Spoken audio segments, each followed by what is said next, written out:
আসসালামু আলাইকুম। এই ফিশারি থেকে হাবিজুলটা হাবে কামড় দেয়, আপনারা সচেতন থাকবেন। আমি তার হাবিজুলটা দেখামো, আপনারা সচেতন থাকবেন। ফিশারি আনলে গুনে সাফা করে রাখবেন। এই যে জঙ্গল রাখেন না জানি, কারণ কোন দিকে কারে হাবে কামড় দিব কোন দেয় না, যে হাবিজুলটা হাবে কামড় দেয়। এখন আমি হাবিজুলের নিয়ে কথা বলার চেষ্টা করুন।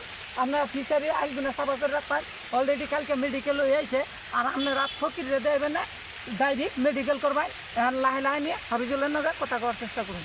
যেমন এই যে ইমানদার মানুষ এই বয়সে দাড়ি টাড়ি রাইখে 5 ওয়াক্ত নামাজি দোয়া করবা নিয়ে আল্লাহ বাঁচিয়ে রাখছে, আবার মেডিকেলে যাইবার দিছে। আল্লাহ ইয়ারে নগে নগে যে গাড়ি আসাল একটু যেটা সাল তাড়াতাড়ি ইমার্জেন্সি মেডিকেল করছে। মেডিকেল করার নগে নগে আল্লাহ আরাম করছে।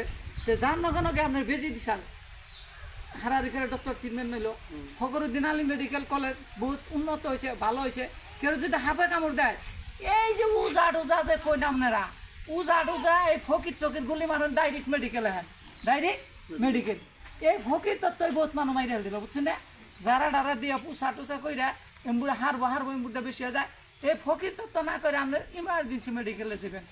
এই যে মানুষটা দেখুন যেটা হাফে কামড় দিশাল, হাই রে হা, কত আফসুস হুই না নাই আমাকে আতঙ্ক। কারণ যে কোনো মানুষ হাফের কথা হুল্লা কথা নগে ডরা, নগে নগে ভয়ঙ্কর। কারণ হাফ হাফ দেখলেই ডর করে। আর এই বেচারাটারে ঠুকুর দিছে।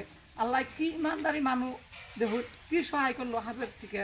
নগে নগে গাড়ি রেডি আসার, নগে নগে বরপাড়ার মেডিকেলের মানুষ প্রায় বুকালে আসার, তাড়াতাড়ি সহায় করে মেডিকেলে ভর্তি করছে। যাই হোক, আমাকে উত্তর এরিয়ায় শিকার বিটায় ফিশারিটা বেশি, ফিশারিটা মাছের উৎপাদনকারী বেশি। তো এই যে এগ্রিকালচার বিভাগে কইবার চায়, দেখুন এই যে সব গরিব মানুষ বেনিফিশিয়ারিতে লোন পায় না, কোনো ধরনের টাকা পায় না, সরকারি অনুদান পায় না, পায় যে কারা বড় বড় হেডালা পেডালা, তারা সহি করে টেগুনে নিয়ে যায়।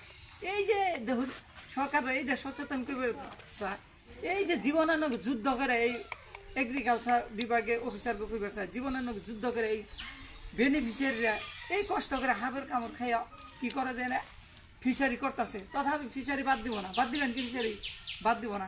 তো ফিশারি একদিনকে দেহে দিব। এই ফিশারিগুলো না 22 মাসে তলিয়েও যায়, লাখ লাখ টাকার মাছ 22 যায়, যায় না না। এটা সরকারের আমি সচেতন করে দেই, যাতে আপনারা ভালো ভালো অফিসার দিয়ে সার্ভে করুন। অনেক অনেক ফিশারি আছে কেরা কেরা কষ্ট করে পরিশ্রম তারাই পায়। দেখুন আজকে যদি একটা মার একটা সন্তান, তাহলে এইটা যদি আল্লাহ হায়াত মতো আল্লাহর কথা, আমিও যে হেরিগা ইও যে হেরে কেউ যে হেরেগা, কিন্তু এই বিভাগে যদি যাইবার যেত তাহলে বাপ মা আজকে কি করতো, কি করতো? তার মানে উপায় নাই, পাগলা হয়ে যেত। তো আমরা এইটাই সচেতন হই। আর আসামে যেগুলা ফিশারি আছে তারা টাকা উৎপাদন করে মেশিনের মতো, কারণ একটা ফিশারিতে লাখ লাখ টাকার মাছ হয়। তো এগুলো সরকারের লাভ হয়, আমাকে সরকারে না খাই থাকলে আমাকে সরকারের দেন রাখতো, গার্জেন আমাকে সরকার। তো এই যে উৎপাদনকারী মেশিন এগুলো একটা ফিশারি, তো এই যে পোনা টুনা দিয়ে বড় বড় করে এগুলো সরকারের সহায় করুন। আমরা চাই যে বেনিফিশিয়ারিরা সহারি পায়, যে পায় কিন্তু সরকারে দেয় আমরা জানা মতে, কিন্তু যায় অন্য মুঠ দিয়ে স্কিনে কিবা একটা খাইয়ে ওঠে। তো সরকারের আহ্বান জানায়, এই যে গরিব মানুষগুলো জীবনের যুদ্ধ করে দেখুন হাফে কামড় দিছে, হাফের নাম হলেই ভয় করে। তো আজকে আমরা সচেতন হয় আর বহুত আগবাড়ি যে কীভাবে আসামরা আইগে নিয়ে যাবো, আমরা 1 নম্বরে থাকো এই চিন্তা চর্চা করি।